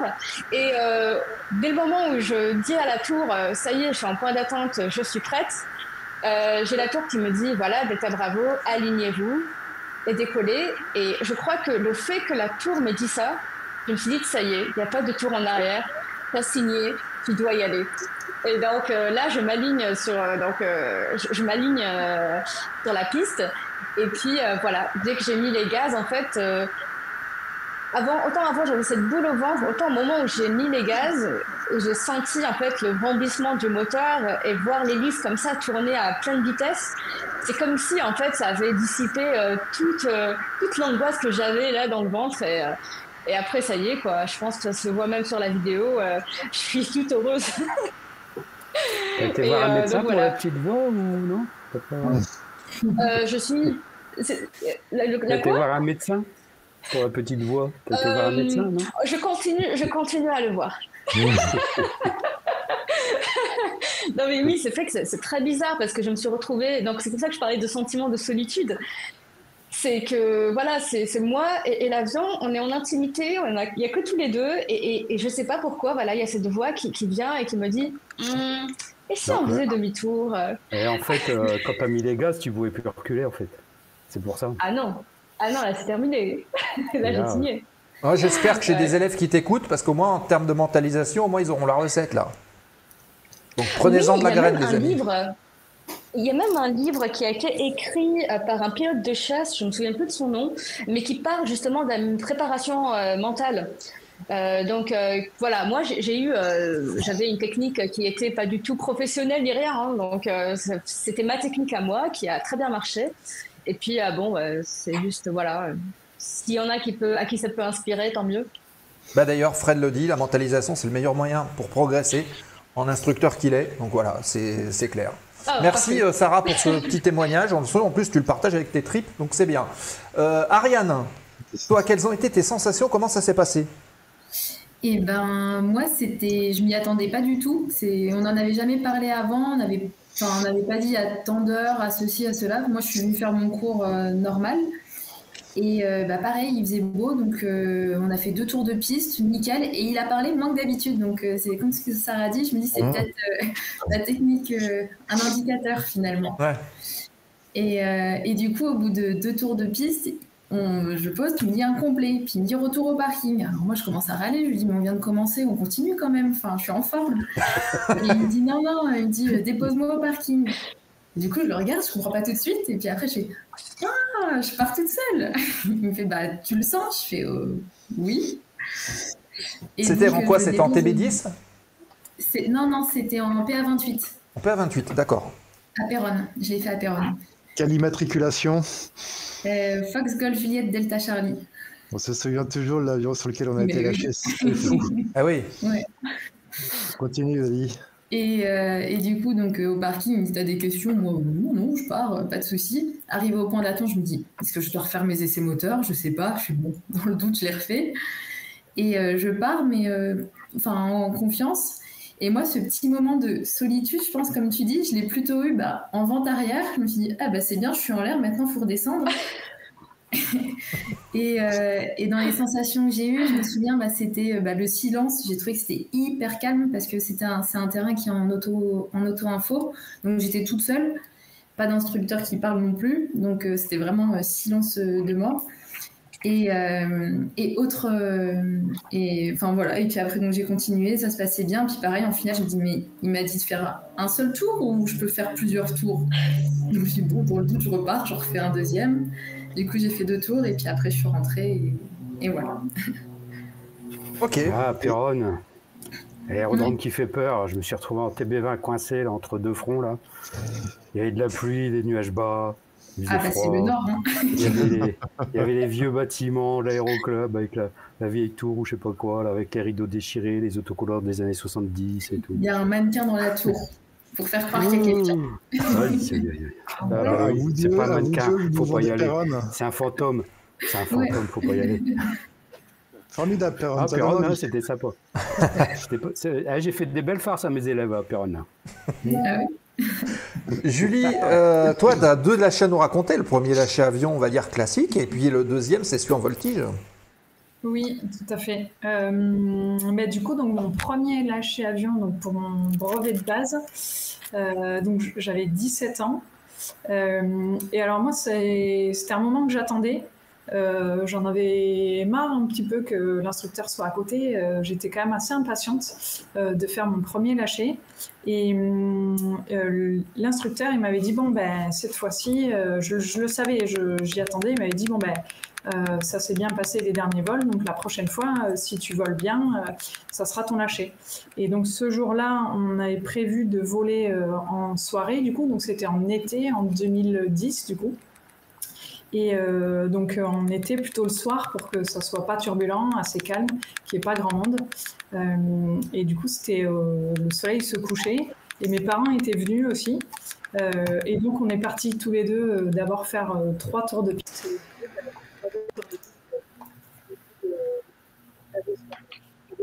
De me garer. Et donc là, il sort et il me dit bon, maintenant c'est à toi. Et je suis à la radio, de toute façon, je suis au sol. Donc, il n'y a pas d'inquiétude à avoir. J'avais un petit peu le crack. J'étais très concentrée, mais j'étais impatiente d'aller voler. Et puis, du coup, moi, ce qui m'a frappée au début, c'est la vitesse. En fait, elle arrive assez rapidement parce que l'instructeur, il n'est pas à côté. Et c'est la première fois qu'on le voit. L'avion, il décolle vite, il grimpe vite, et on est vite à l'altitude, beaucoup plus vite que quand il était là. Et du coup, on fait tout assez rapidement, finalement. Donc, on est prêt beaucoup plus tôt que quand lui était là. Et en plus, c'était un soir, du coup, il n'y avait plus personne, donc j'avais pas ça à gérer. Et du coup, en vente arrière, j'avais tout fait, et là, je commençais un peu à réaliser. Et je regarde au sol et je vois qu'il y a l'instructeur, mes parents qui sont là, donc j'étais quand même rassurée. Je prends 2-3 secondes pour un petit peu réaliser, et puis après je me suis reconcentrée, j'ai vérifié 3-4 fois que tout était bien fait. L'instructeur disait rien, donc je me suis dit c'est que tout doit bien se passer. En finale, pareil, j'étais bien, il disait rien, donc j'ai continué, je me suis posée, ça s'est bien passé. Et puis je suis allée me garer, et du coup, donc il y avait l'instructeur qui était là et qui m'a félicité avec mes parents, et du coup, on a bu un petit coup au bar, tous les 4, au coucher du soleil, donc c'était super. C'est magique. Petite question, est-ce que vous vous êtes pris le traditionnel seau d'eau ? Alors, pas pour mon lâcher bruitage ni pour mon lâcher voltige, mais je me le suis pris récemment parce que j'ai fait mon premier lâcher monoplace, alors pas toute seule, avec un instructeur. Et du coup, là, ils s'en sont donnés à cœur joie. J'ai des photos où je suis trempée. Quand même. Sur le lâcher brevet de base, parce que du coup, on n'était que 4, donc mes parents ne connaissaient pas de toute façon cette tradition. Ils ne sont pas dans l'aéro. Heureusement qu'on ne s'est pas connus avant, parce que... Autant vous dire, c'est une tradition à laquelle on n'échappe pas, ça. Oui, oui. Même au mois de février ? Peu importe. Il fait un peu froid. Ah oui, alors, au mois de février, c'est de l'eau chaude. C'est un seau d'eau chaude. Alors nous, on l'a fait, j'ai le seau d'eau chaude pour le TB10 en formation, et l'eau était froide au mois de mars. Ah voilà, ils n'ont pas joué le jeu. Ouais. Ça arrive. À mars, on considère qu'on revient à l'eau froide à partir de mars. C'est chaud quand même. Fin mars, quoi. Julie, donc pour ton lâcher voltige, ça s'est passé comment ? Parce que c'est pareil, c'est aussi un gap à franchir. Et oui, pareil. Du coup, j'allais de voler enfin toute seule, parce qu'en fait, les figures de base de voltige, au bout d'un moment, c'est toujours les mêmes. Et l'instructeur, il faut qu'on les fasse parfaitement bien pour qu'on puisse y aller en vol tout seul. Donc, un peu pas. Je savais qu'il allait me lâcher le week-end d'après. Il m'avait dit là, tout s'est bien passé sur les derniers vols. Donc, dans une semaine, si tout se passe bien, je te lâche. Donc, on est partis tous les deux le week-end d'après. C'était en novembre, donc il faisait plutôt gris. Et il me dit là, je dis rien, tu fais toutes les figures. Et puis, si tout est bien, ça sera un go, quoi. Donc, tout s'est bien passé pour le premier vol. Je me suis posée, il est sorti de l'avion. Et pareil, de toute façon, il m'a dit, je suis au sol. Et là, contrairement au lâcher solo, l'instructeur voltige, du coup, il est au sol et il nous donne les instructions de quelle figure faire, à quel moment. Ça doit être quand même assez rigolo pour un instructeur parce qu'il dit, il fait une boucle et l'avion, il fait une boucle. Donc, c'est une télécommande. Ouais, voilà. Et du coup, donc, je me suis mis verticale du terrain. Donc, c'était à Brive-la-Gaillarde. À ce moment-là, je travaillais chez Thales, mais à Brive-la-Gaillarde. Donc, c'était en 2021, sachant que j'avais fait mon tout premier baptême de voltige l'année d'avant. Et donc, l'instructeur, il me dit d'aller vertical terrain à 3000 pieds. Et là, je fais toutes les figures de base qu'il me dit de faire. Et puis, je me dis, c'est bon, on a fini.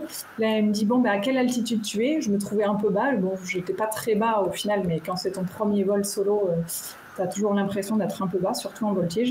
Et il me dit, c'est bon, alors tu vas me faire encore 2 figures de plus. Dans ma tête, je me suis dit, j'ai pas trop envie, mais c'est l'instructeur...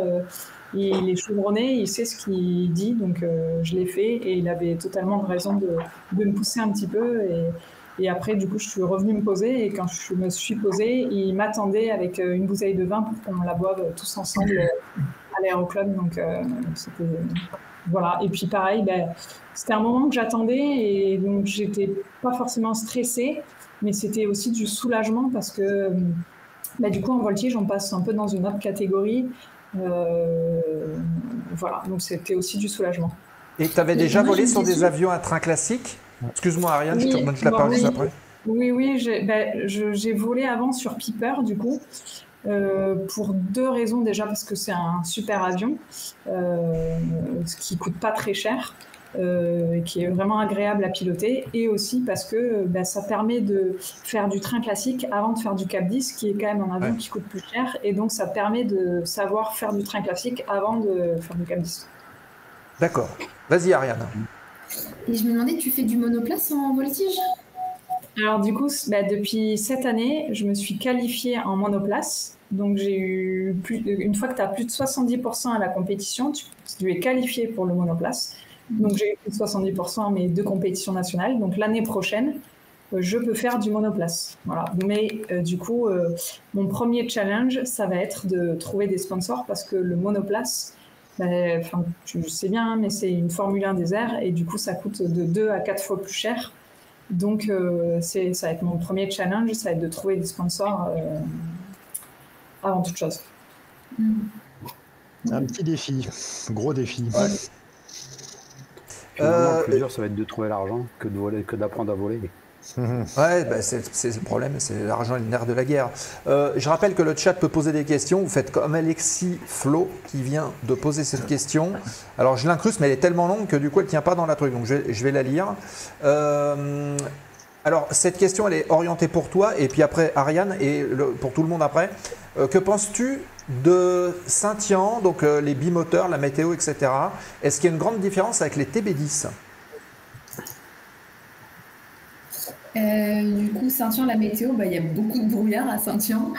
Moi, j'ai fait Saint-Yan une première fois de janvier à avril. Et là, je suis à Saint-Yan depuis pas très longtemps. La météo, oui, elle est moins bonne que dans le sud, mais on s'en sort toujours, on arrive à voler. Et justement, on apprend à voler dans des conditions qui ne sont pas du CAVOC, donc c'est hyper intéressant pour la formation. Et après, les bimoteurs versus le TB10, ça n'a pas grand-chose à voir en termes de cadence de vol, d'action. Je viens tout juste de commencer, donc c'est vraiment tout frais, mais je dirais que ce qui me marque le plus, c'est la cadence. Il faut aller vite, l'avion il va beaucoup plus vite, il avance beaucoup plus vite, et au niveau des corrections qu'on fait, 1 degré d'assiette de correction en baron, c'est pas 1 degré d'assiette de correction en TB10. On prend des écarts tout de suite beaucoup plus importants, donc il faut être plus fin, il faut être plus précis et plus rapide dans son enchaînement. Ok. Si ça répond. Oui, ça doit répondre à la question. Elle a dû en même temps. Juste savoir s'il y a du vol de nuit à Saint-Yan, là, en ce moment. Il n'y a pas un baron qui a décollé? Si, il y a du vol de nuit à Saint-Yan. Oui, mais il s'arrête assez tôt. On l'entend. Ouais. Là. Voilà. Ah, j'adore, la synchronisation, c'est parfait. C'est beau. C'est beau. Oui, il y a Fred aussi. Fred, il est du côté de Montsoleil-Mines. Peut-être qu'on aura l'occasion de poser Montsoleil-Mines à côté. C'est un saut de plus de Saint-Yan. Voilà. Une question pour tout le monde. J'écoute souvent des phraséologies différentes lors de mes navigations. Certains ont l'habitude d'annoncer la quantité de carburant à bord à chaque changement de fréquence et lors des ventes arrière. Est-ce que c'est utile ou c'est un encombrement de la radio? Alors là, moi perso je ne le fais pas. Quand on fait un briefing arrivé, on brief sur la quantité de carburant qui va nous rester. Après, moi la radio, j'ai jamais fait encore. Ok. Non. Sarah, Julie, vous le faites pas? Non. Non plus. Après un voltige, c'est la première fois que. Mais voilà. C'est la première fois que j'entends ça aussi. Moi aussi. Alors, ça peut être demandé lors d'un premier contact, selon les organismes, selon les ATC. Les militaires le demandent quasi systématiquement, ou le demandaient. En fait, ça a un peu bougé, mais c'était avec le nombre de personnes à bord et l'autonomie. Maintenant, il y a des organismes civils qui se mettent à le demander aussi, mais tout le monde ne l'applique pas, c'est très variable, mais ça peut être demandé, ouais. Après, à chaque message, non. Il y a des contrôleurs qui me disaient réservoir le plus plein, instructeur le moins plein. Ça, c'est notre histoire. Non, mais blague à part, je sais que des organismes le demandent aussi quand tu t'annonces en détresse ou en Mayday, où là, c'est une donnée essentielle à fournir au secours. Ah oui, mais c'est un cas particulier, ouais. Ouais. C'est pas systématique. Donc voilà, Alexis Flo, il faudrait que tu nous dises où est-ce que tu voles et de savoir pourquoi on te demande de faire ça. Voilà, c'est plus judicieux. Vous pouvez faire comme Alexis, poser vos questions dans le chat évidemment. Hein. N'hésitez pas. Et on salue Chef Odell qui est passé et qui nous a fait coucou. On a parlé un petit peu donc des lâchers, des sensations. Moi, je pensais pas qu'en tant qu'instructeur, on était aussi gros. Parce que du coup, quand on n'est plus dedans, l'avion il monte. Comment c'est possible? Oui. Alors oui, il y a une sensation Pourquoi de tu m'as légèreté. regardé, Seb? Ah, mais j'ai rien regardé.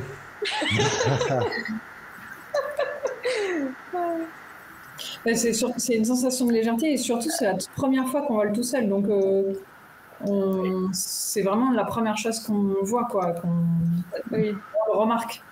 Et Julie, tu l'as eu aussi en voltige, cette évidemment sensation d'avion plus léger? Oui, mais c'était pas ce qui m'a choqué le plus parce que je volais déjà toute seule sur d'autres avions, donc et puis le Cap 10 je le connaissais assez bien. J'étais déjà allée faire des tours de piste un peu toute seule, donc c'était pas ça qui m'a choqué. En tout cas, en voltige, non. C'était plus flagrant au solo qu'à la voltige. Oui, beaucoup plus. Ouais. Est-ce que pendant votre vol solo, vous avez regardé le siège à côté vide? Oui. Oui. Oui. Alors là, c'est unanime. Oui, ça fait bizarre. Hein. Ça, c'est une image. Hein. Tiens, c'est vide. Ouais. Ok. Bon, et alors du coup, effectivement, vous confirmez un moment inoubliable, un moment gravé à vie. Oui. Je pense qu'on s'en souvient toutes très bien, même quand c'était il y a plus longtemps. Je pense qu'on s'en souviendra toujours, le souvenir sera toujours aussi frais dans nos têtes, quoi. Et vous d'ailleurs, Mathieu et Nico, vous vous souvenez de votre lâcher? Je me souviens plus de l'IMAT, je me souviens où c'était, je me souviens ce qui s'est passé après. On m'a découpé le t-shirt pour écrire dessus, j'avais fait mon premier solo ce jour-là. Je me souviens qu'en étant en l'air, l'instructeur, il a dit j'en ai marre, il a sauté par la porte là avec son parachute. C'est comme ça que je me suis retrouvé en solo. Non, méfie-toi parce que l'instructeur il a pas sauté. Il a gonflé, t'as sorti une connerie de trop, il s'est barré. Non, mais ouais, puis moi je me souviens d'avoir regardé le siège, ouais, bien sûr. Et toi, Matt? Et évidemment que je me souviens relativement comme si c'était hier, honnêtement, c'est assez fou. Et je me souviens en vente arrière avoir chanté. J'étais juste fou, voilà, comme un gamin. J'étais un peu transcendé. Tu fais des concerts, toi, en l'air? Ouais, tout seul. Ok. Non, c'est fou en fait cette sensation de liberté, quoi. Je suis tout seul, je vole, je suis tout seul. C'est juste. Fait ton concert à la radio? Non, j'ai pas appuyé sur le bouton. J'ai juste chanté à tue-tête tout seul avec le bruit du moteur qui couvrait tout. C'était quoi la chanson Fly Me to the Moon? Je sais même plus ça par contre. Ça aurait été de circonstance. Et toi, Seb? Oh là, moi c'était il y a longtemps. Hein. C'était il y a plusieurs décennies, on va dire. Comme ça, je camoufle mon âge. Quand même. Alors, je me souviens, c'était sur un DR220 qui est toujours en vol, en avion école aujourd'hui. N'exagère pas, c'était pas au siècle dernier. Hein. Pas loin, non. Pas loin. Je suis pas 1909 comme au début des actus, mais pas loin. Donc, c'est un DR220 qui est toujours d'ailleurs en flotte à Montceau-les-Mines, on n'a rien caché, qui est le Fox Bravo Oscar Kilo Juliette. Voilà. Et Fred, ça se trouve, il était peut-être lâché sur le même avion. Et je me souviens effectivement d'avoir cette sensation d'avion qui grimpe en disant mais qu'est-ce qu'il était lourd le mec à côté. Faire le tour de piste. Mais par contre, la petite angoisse, mais vraiment une angoisse d'une fraction de seconde, 0,5 secondes, au moment où je commence de réduire pour faire l'arrondi. et me dire est-ce que je vais réussir à faire un 3 points comme je fais d'habitude. Et puis finalement, le temps de me poser la question, l'avion était déjà posé. Donc je me suis dit ok, c'est bon, ça va, je suis arrivé sur le parking, je vais pour descendre. Et là, je ne connaissais pas la tradition, j'avoue. Et au moment où j'arrive, voilà ce qui vient de se passer là. Donc plaf, le coup de saut, aussi crampé, et voilà. Voilà pour l'anecdote. T'as rien cassé, ça va? Non, c'est rien, c'est juste le truc qui est tombé. J'ai une petite question pas grave. pour Ariane, Sarah et Julie. À part le fait de voler, de faire ça de manière professionnelle ou non, ou d'apprendre, quand vous rentrez chez vous, comment vous continuez votre passion de l'aviation? J'entendais Sarah tout à l'heure qui aimait bien la Deuxième Guerre mondiale, les Warbirds, les Spitfire, tout ça. Et comment Ariane ou Julie, vous vivez votre passion aussi à côté quand vous rentrez le soir ou le week-end ou quand vous ne volez pas, quoi? Moi, j'adore la chaîne Mentor Pilot sur YouTube. Je ne sais pas si vous regardez. Ah non, je ne connais pas, tiens. C'est une chaîne qui explique, bon, c'est pas très joyeux, mais c'est les crashs aériens, je trouve ça passionnant. Les Mayday. Ouais, et en fait, ils font vraiment toute l'histoire, enfin, ils analysent, enfin, le mec analyse tout ça hyper bien, et moi, j'adore cette chaîne, voilà. Et c'est intéressant, ouais, c'est une sorte d'enquête, quoi. Et oui, c'est ça, c'est comme regarder un policier, c'est... Julie. Et moi, du coup, donc la semaine, je suis au travail et quand je rentre ou le week-end, donc soit je vais voler et je fais de la voltige pour m'entraîner pour les compétitions, soit du coup je m'entraîne pour les meetings aériens, ou soit quand c'est la période, la saison été, du coup je vais aussi à des meetings aériens, même si je vole pas et pour voir. Quand tu es chez toi, tu fais la déco de chez toi, par exemple, avec des avions. Quand on regarde derrière toi, voilà. Oui. Et après, j'aime bien aussi faire d'autres choses que faire que de l'avion. Et pour des fois aussi penser à autre chose, parce que c'est bien aussi. Oui. Et Sarah, alors, donc passion des Warbirds? Alors, au-delà de la passion, je vais faire une petite parenthèse publicité. Alors, j'habite à Toulouse et donc je suis bénévole aux Ailes Anciennes. Les Ailes Anciennes, c'est une association qui restaure le patrimoine aéronautique. Donc voilà, parenthèse fermée. Donc c'est là-bas que justement j'ai l'occasion aussi de visiter donc ces vieux avions.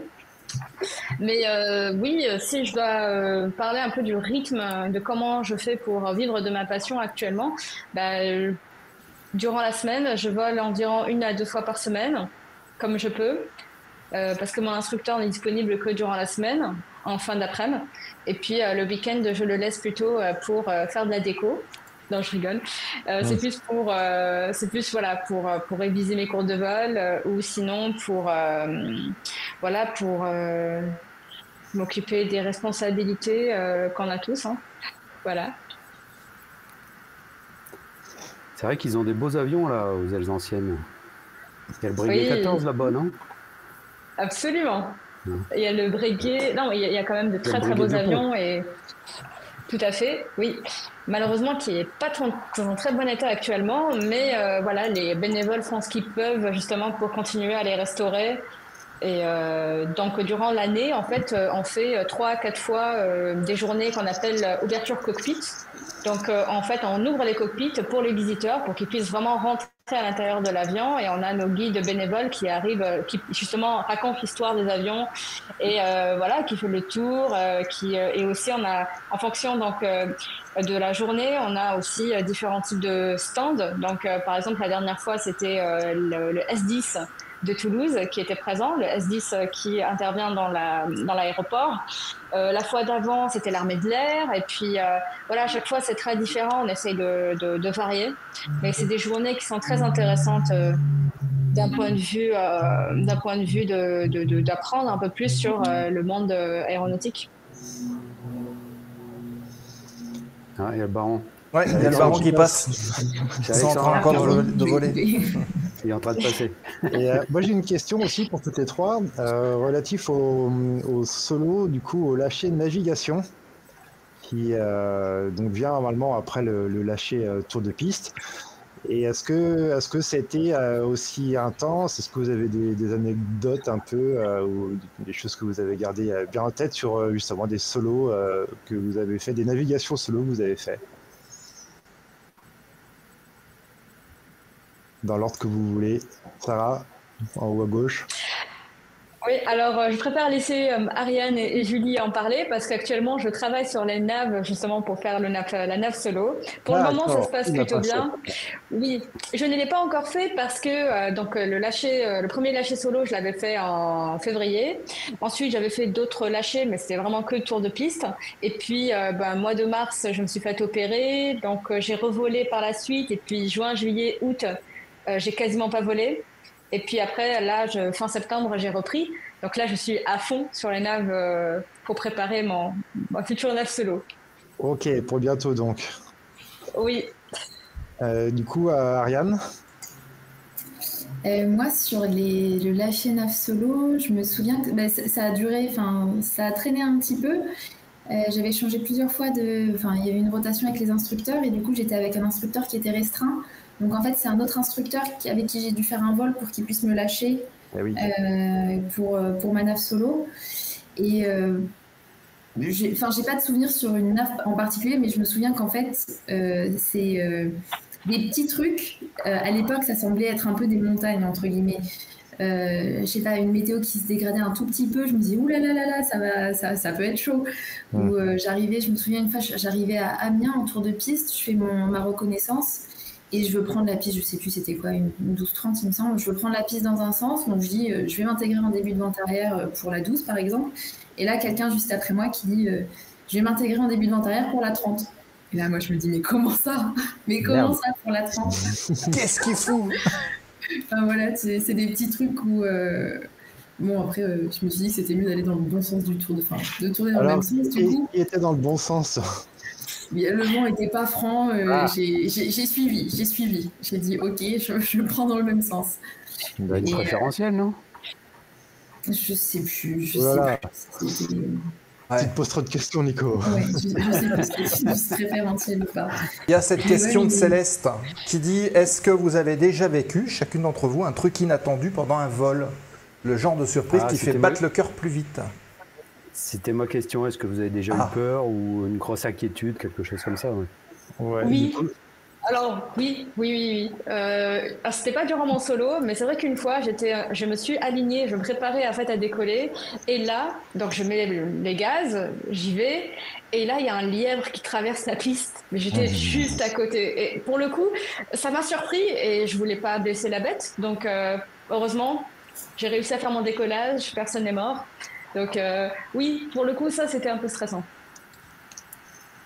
Alors, ça c'est intéressant comme choix on décide de ne pas baisser la bête, mais alors à quel prix? Est-ce que c'est au prix de se baisser soi? Parce que le coup de volant pour changer la trajectoire. Bon, à méditer. Et j'en ai eu aussi. Pardon, Julie. J'en ai eu aussi, c'était donc en voltige. Je voltigeais vertical terrain, donc avec l'instructeur qui était au sol, qui me corrigeait depuis le sol. Et le moteur a calé, alors que j'étais en vrille.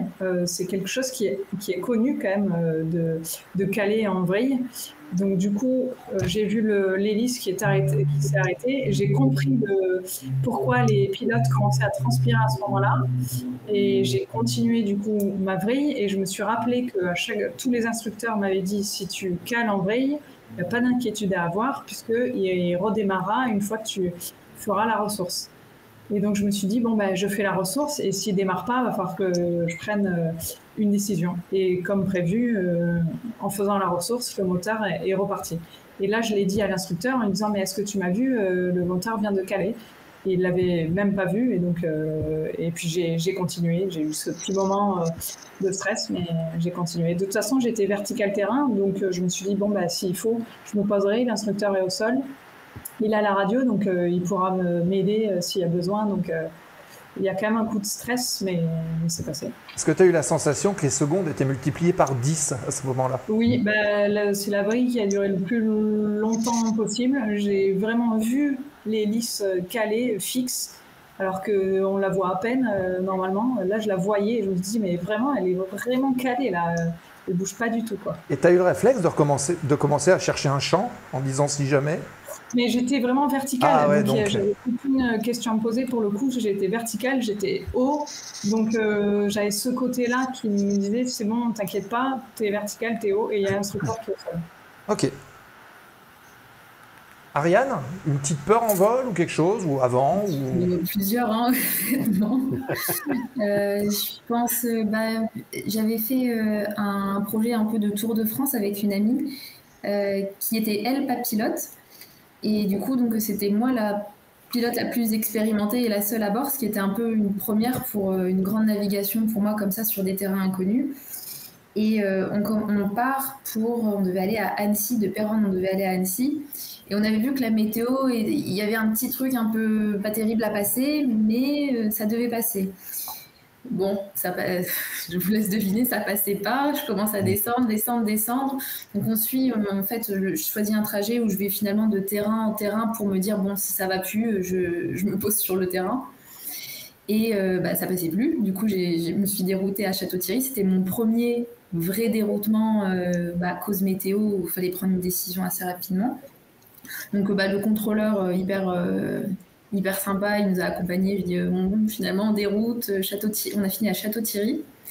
Et c'était marrant, c'est qu'en fait il y avait un meeting dans le coin, il y avait plusieurs avions qui essayaient de passer et en fait tout le monde a dérouté. Du coup on était 5 avions à Château-Thierry à dérouter là-bas et on a commandé des pizzas, on a mangé tous ensemble en attendant que la météo passe. Mais ça s'est bien fini, on a bien rigolé, mais j'avoue que sur le coup j'étais pas sereine sur mon premier déroutement. J'ai fait ok. Ah oui, la décision était bonne. Si j'ai un conseil à donner, c'est toujours bien déjeuner le matin, parce que après, dans la journée, quand on part voler, on ne sait pas où on va se retrouver, on ne sait pas si on trouvera à manger, donc toujours partir avec un bon petit déjeuner. Faut partir avec Ariane, elle trouve des pizzas, apparemment. Visiblement. Hein. Bah voilà. Donc il y a le bon plan là. Ouais. Bien. Avant de poser les dernières questions, je vous propose de tourner la dernière page parce que c'est déjà 55. Ça passe très très vite. Donc on lance la dernière séquence de l'émission La Foire aux questions en Mix de Gaz. On se retrouve tout de suite. La zone aéro, remettez les gaz. Dernière question, programme à venir, vite. Ce sont les 5 dernières minutes de l'émission. Je sais pas si on a entendu les jingles, vous allez me le dire, peut-être pas. Faudrait que je regarde ça. Oui, il y a des questions qui arrivent. Donc on va la poster la question et puis après il y a un témoignage de Alexis aussi par rapport à ce qu'on disait. Oui, Julie, peut-on partager ton dernier short sur TVBA? TVBA, c'est quoi Philémon, TVBA? La télé du bassin d'Arcachon. Ah, d'accord, ok. Donc, peut-on partager ton dernier short sur TVBA? Sarah, ok pour partager ta chaîne YouTube. Ariane, est-ce qu'il y a quelque chose à poster, à regarder après l'émission? Voilà, c'est Philémon, là, il est en train de faire le plein d'infos, là. Oui. Voilà. Donc déjà, ça c'est fait.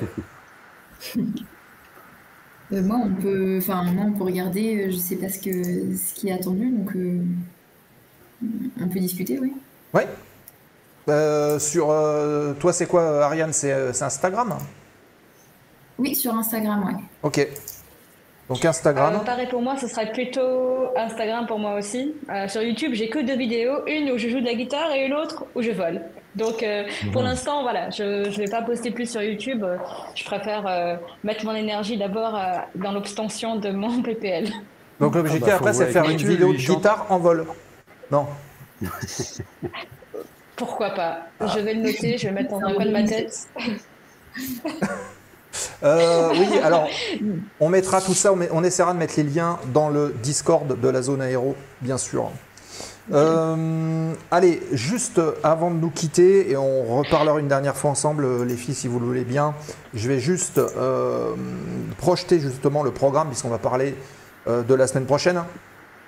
Alors, la semaine prochaine, voilà, c'est ici. Je vous rappelle que l'émission aura lieu à 20h30 mercredi prochain. On parlera navigabilité supply chain avec Donia Guichard qui viendra nous voir. Elle nous parlera de son métier, du maintien justement, de la navigabilité d'une flotte d'avions. Comment est-ce que ça se passe au quotidien? Comment est-ce que et le boulot? Comment est-ce qu'on se forme aussi pour devenir, on va dire, professionnel dans ce domaine? Qu'est-ce qu'une supply chain? Comment est-ce que ça marche? Donc c'est la semaine prochaine. dans la zone aéro. Et puis le dernier rendez-vous qu'on vous donnera, et d'ailleurs la semaine prochaine on vous annoncera le programme du mois de novembre qui est bouclé. On a novembre et décembre qui sont bouclés, on est déjà sur janvier, ça c'est cool. Je vous rappelle que vous pouvez toujours venir nous rejoindre, ça va se passer jusqu'à, les inscriptions on va dire ouvertes jusqu'au milieu du mois de novembre. Les 15 premiers jours de novembre, après c'est terminé. Rejoignez-nous sur la Ground School de la zone aéro, c'est la première fois qu'on le fait. C'est peut-être l'unique fois, on va le faire. C'est de nous rejoindre pour retrouver notamment Cynthia et vous aurez l'occasion de partager avec elle les modules théoriques du pilote privé et du LAPL directement. C'est comme une formation, ça aura lieu une fois par mois avec un live, et pendant le live vous aborderez avec elle la réglementation, la théorie, la météo, enfin bref, tous les modules du PPL ou LAPL. Et puis un petit quiz blanc en fin de saison aux alentours du mois de juin. Le tout gratuitement. La seule chose qu'on vous demande, c'est juste d'être un petit peu assidu et de venir au cours si vous vous inscrivez. Donc d'être présent, connecté en ligne. Ça sera probablement les week-ends et probablement une fois par mois à fixer avec vous tous. Pour l'inscription, point d'exclamation, attendez, je vais le poster, point d'exclamation GS. Voilà, je vous le mets dans le chat, comme ça vous avez le lien. Et sinon, vous allez sur la zoneaero.fr. Et là-dedans, vous avez la Ground School, vous cliquez dessus et vous avez le lien d'inscription, vous remplissez le formulaire. C'est voilà, c'est totalement gratuit, évidemment. Et je pense qu'on est la seule chaîne Twitch qui vous propose ça.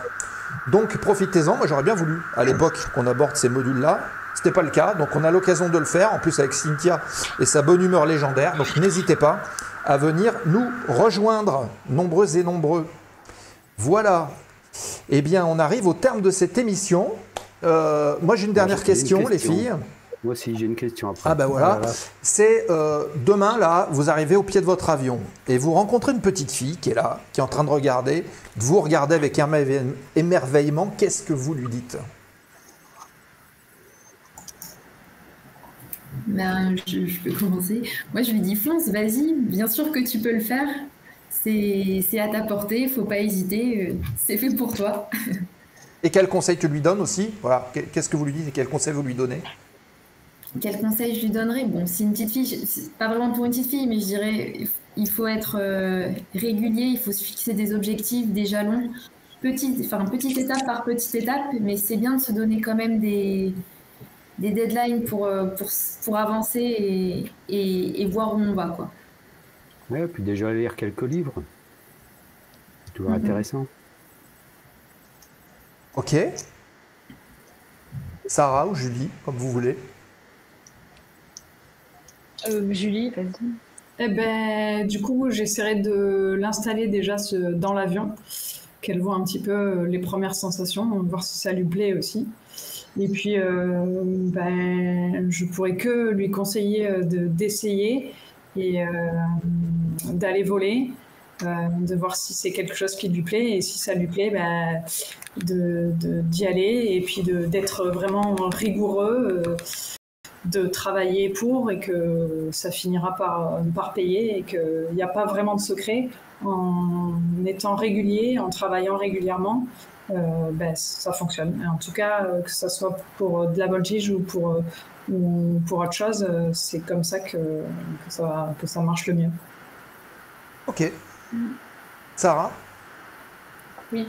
Je lui dirais, vas-y, fonce. T'as toujours aimé ça, t'as toujours trouvé ça majestueux, tu as toujours été, cette sensation, on va dire, enivrante,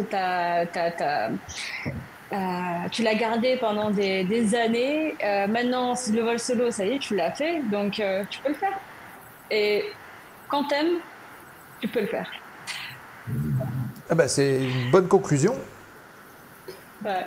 Nico, tu voulais poser une dernière question, Mathieu aussi peut-être?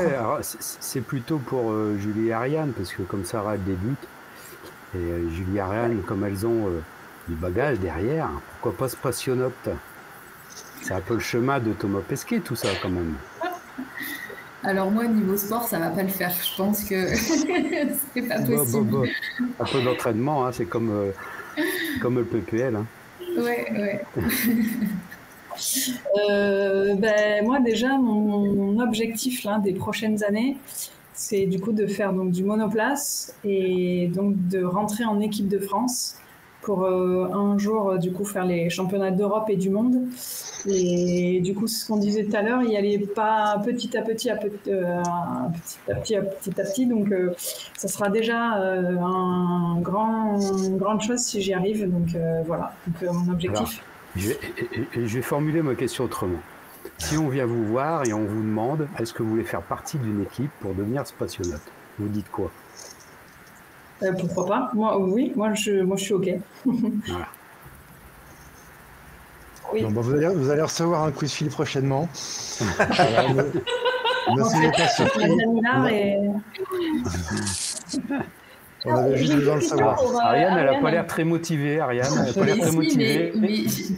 J'ai lu le livre de Thomas Pesquet qui est super d'ailleurs, et je me suis dit que ça avait l'air un peu dur quand même. Bah, t'as trop regardé Apollo 13, ça se passe pas que comme ça. Faut pas croire tout ce qu'il dit non plus. Il y a un petit peu de taf, faut pas se mentir, il y a un petit peu de taf quand même. Ouais. C'est vrai. Quand même. J'avais juste une petite question pour Ariane, parce que je souhaiterais faire mon baptême de voltige. Je ne l'ai pas encore fait et je compterais le faire peut-être début 2026. Et pour un premier baptême, Ariane, non, Julie, pardon, Julie. Oui, je me suis trompée. Julie, quel est le meilleur moment de la journée pour faire un premier baptême de voltige et est-ce qu'il faut manger ou pas avant? En fait, la voltige, c'est un sport. Donc, en fait, comme si tu allais faire du sport, il faut ni ne pas avoir mangé, ni avoir trop mangé avant. Donc, tu ne manges pas un cassoulet juste avant et tu ne manges pas rien, parce que du coup, si tu n'as rien, c'est aussi très désagréable et ton corps, il est fatigué. Et du coup, pour faire de la voltige, ça ne sera pas bon.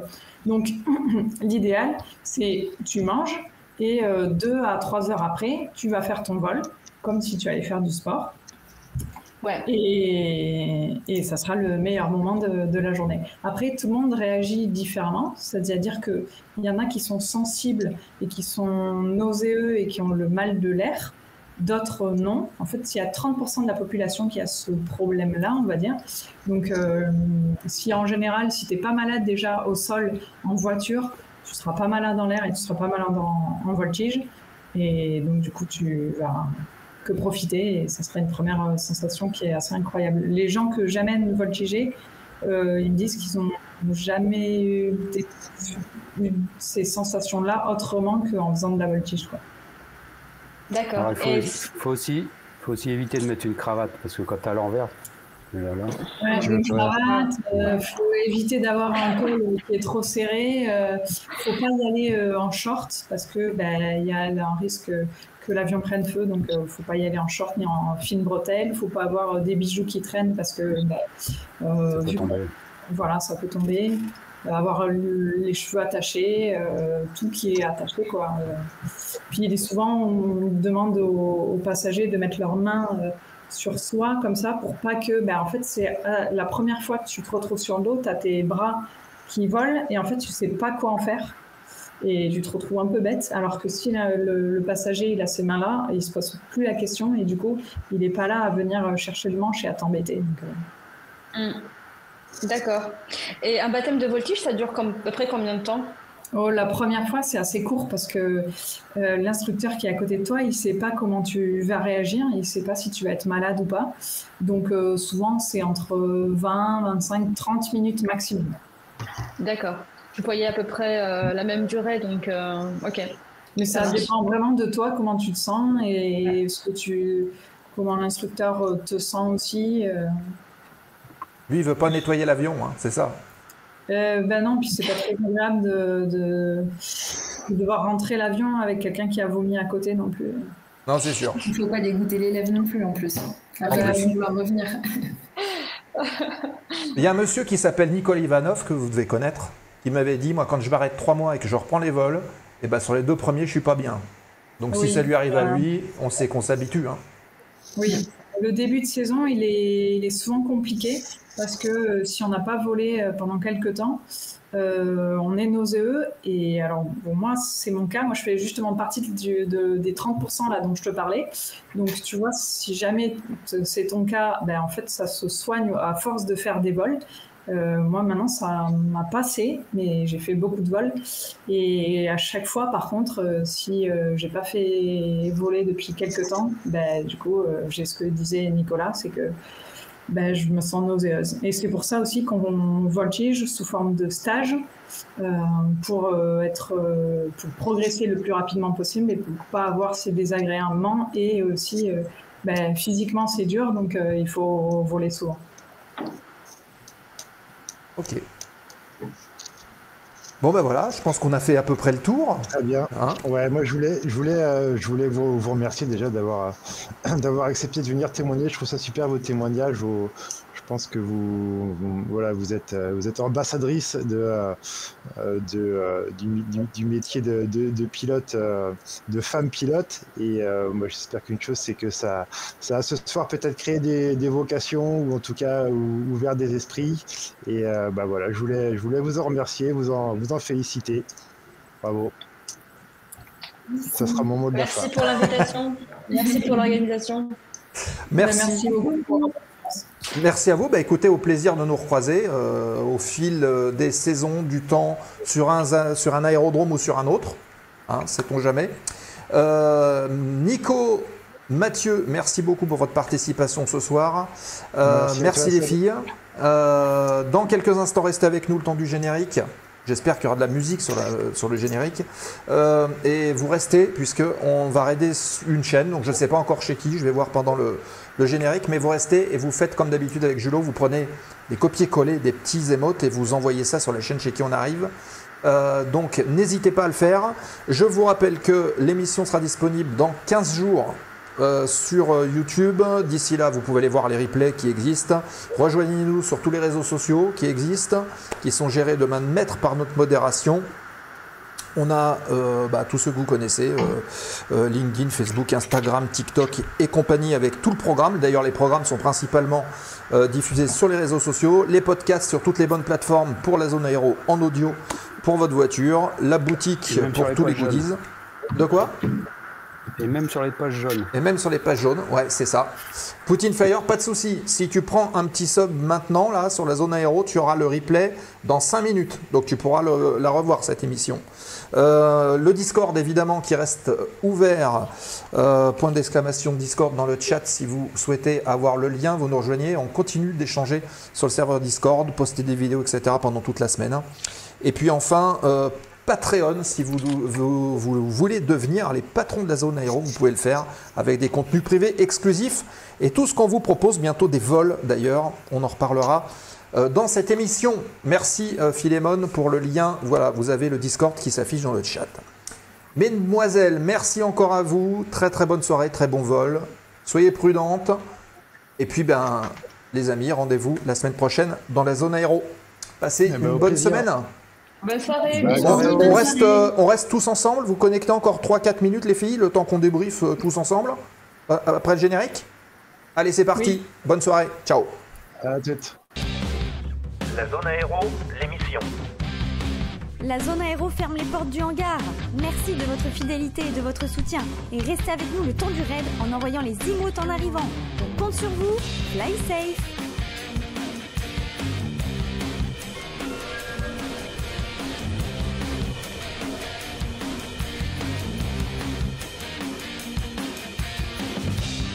La zone aéro, l'émission.